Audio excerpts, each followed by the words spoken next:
जय हिंद दोस्तों, कैसे हैं? आई होप आप लोग बहुत बढ़िया और जबरदस्त होंगे। आपके क्लासेस रतन क्लासेस में का स्वागत है। इस वीडियो में मैं आप लोग ले आया हूं चक्रवृद्धि ब्याज से जितने भी संबंधित क्वेश्चन है और जो एग्जाम में पूछा जा रहा है वो क्वेश्चन को आज मैं बहुत बढ़िया ढंग से करवाऊंगा।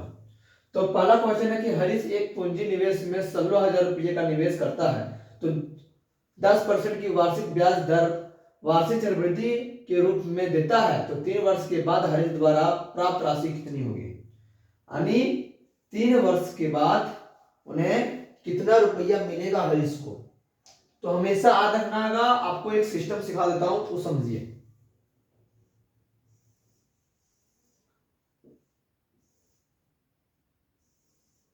जब भी आप लोगों को 5%, 10% पूछे 2 साल के लिए, 3 साल के लिए, तो फॉर्मूला याद रखिएगा। 5% का 2 साल के लिए जो चक्रवृद्धि ब्याज उसको जो देना होगा वो कितना देना होगा?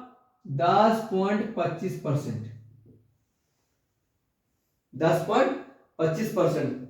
और 10% 2 साल के लिए चक्रवृद्धि ब्याज जो देना होगा वो 21% देना होगा।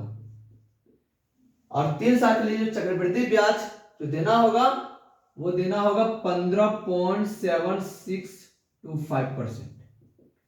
और 10% का जो 3 साल के लिए चक्रवृद्धि ब्याज देना होगा वो देना होगा 33.1%। ये आप लोगों को रट जाना चाहिए। ये जब ये रट लीजिएगा तो क्वेश्चन को बनाने में हलवा लगेगा। अब क्वेश्चन क्या पूछ रहा है? हरीश एक पूंजी निवेश में 16,000 रुपया का निवेश करता है, तो यानी ये मूलधन कितना दिया रखा है? 16,000 रुपया। 16,000 रुपया मूलधन दे रखा है। अब यहां बोल रहा है कि कितना दर दे रहा है, रेट कितना दे रहा है? 10%। और टाइम कितना ले रहा है? 3 वर्ष। तो 3 वर्ष के लिए 10% का चक्रवृद्धि ब्याज कितना देना होगा? चक्रवृद्धि ब्याज कितना देना होगा? चक्रवृद्धि ब्याज देना होगा 31.1%। यानी चक्रवृद्धि ब्याज जो देना होगा वो 33.1% देना होगा। क्वेश्चन में यहां बोला है कि 16,000 रुपया, यहां अमाउंट पूछा है। क्या पूछ रहा है? अमाउंट पूछ रहा है। अब यह मूलधन कितना दे रखा है? 16,000 रुपया। ये 16,000 रुपया कितना परसेंट का मान है? तो 100% का मान है। क्वेश्चन में आप लोगों को पूछ रहा है अमाउंट। अब अमाउंट क्या होता है? मूलधन प्लस ब्याज। मूलधन 100% प्लस ब्याज 33.1%। ये आपका निकल आ जाएगा। अब देखिए 16,000 रुपया 100% इंटू 133.1%। अब देखिए परसेंट परसेंट कट गया, 10101010। यहां आपको क्या प्राप्त हुआ? 160 इंटू 133.1। ये पॉइंट कटेगा तो यहाँ 1 आएगा, पॉइंट के बाद कटो नंबर, एक नंबर तो 100 कट गया। अब यहाँ 16 इंटू 1331 आ गया। अब 1331 को क्या करना होगा?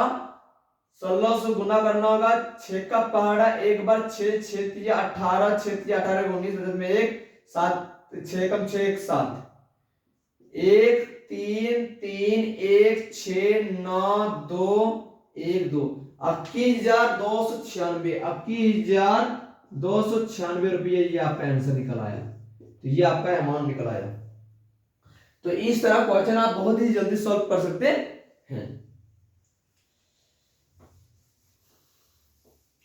चाहते हैं कि इसको सर एक और नया मेथड से सिखाइए, तो वो भी मैं सिखाऊंगा। ये मेथड नंबर 1 हो गया।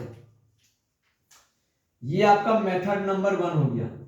यदि मेथड 2 से बनाना चाहते हैं तो कोई दिक्कत नहीं है। आप लोग क्या याद रखना होगा? ये आप लोग क्या करना होगा? आप लोगों को कुछ नहीं करना होगा। अब यहाँ क्या कीजिएगा?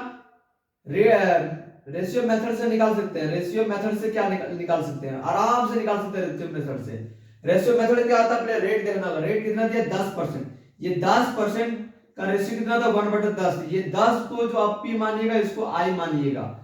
अब यहाँ क्या करना होगा? आप लोगों को कुछ नहीं करना होगा। यहाँ मूलधन लिखना होगा, यहाँ अमाउंट लिखना होगा। मूलधन कितना दिया 10 और अमाउंट क्या था 10 पर एक ब्याज लग रहा है 11। कितने साल के लिए पूछ रहा है 3 साल के लिए पूछ रहा है, तो ये रेशियो को 3 बार लिखना होगा 10:11 10:11। अब देखिए 10 को 10 से गुना कीजिएगा, 10 से गुना कीजिएगा तो 1000 आएगा। कितना आएगा 1000। और 11 को 11 से गुना कीजिएगा तो 121 आएगा। 121 को 11 से गुना कीजिएगा। देखिए दोस्तों इस तरह गुना करने में बहुत समय लगता है, तो कोई भी नंबर जब भी हम 11 से गुना करते हैं एक सिस्टम सिखाता हूँ। 1 का 1 लिखिएगा, 1 को 2 से गुना कीजिएगा और ये समझिए 1 को 1 लिखिएगा, 1 को 2 से जोड़िएगा तो 3 आएगा और 2 को 1 से जोड़िएगा तो 3 आएगा और 1 का 1 लिखना। 1331। अब देखिए चक्रवृद्धि, अब देखिए 1331 हमको क्वेश्चन में क्या पूछा है मिश्रधन, तो हमेशा रखना मिश्रधन क्या लिखना है, मिश्रधन पूछ रहा है तो मूलधन कितना दे 16000। ये 16 जो हजार है वो कितने यूनिट का मान है 1000 यूनिट का मान है। हमको क्वेश्चन में पूछ रहा है मिश्रधन, तो 1331 लिखिएगा। 1331 10 अब 16 को 1331 से गुना कीजिएगा तो आपका आंसर दे रखेगा 21,296। तो बताइए बहुत बढ़िया बढ़िया इस तरह क्वेश्चन को बहुत सारा मेथड से सॉल्व कर सकते हैं। तो यदि चाहते हैं कि इस तरह का मेथड आप लोगों को समझ में आए तो आप मेरे चैनल पर आए और बढ़िया से कॉन्सेप्ट को एक एक करके पढ़ें, ताकि कंपटीशन लेवल में क्वेश्चन को बनाने में कोई दिक्कत ना हो। यदि वीडियो पसंद आया है तो लाइक एंड सब्सक्राइब जरूर करें। जय हिंद, जय भारत। फिर दोबारा वीडियो के साथ मिलेंगे।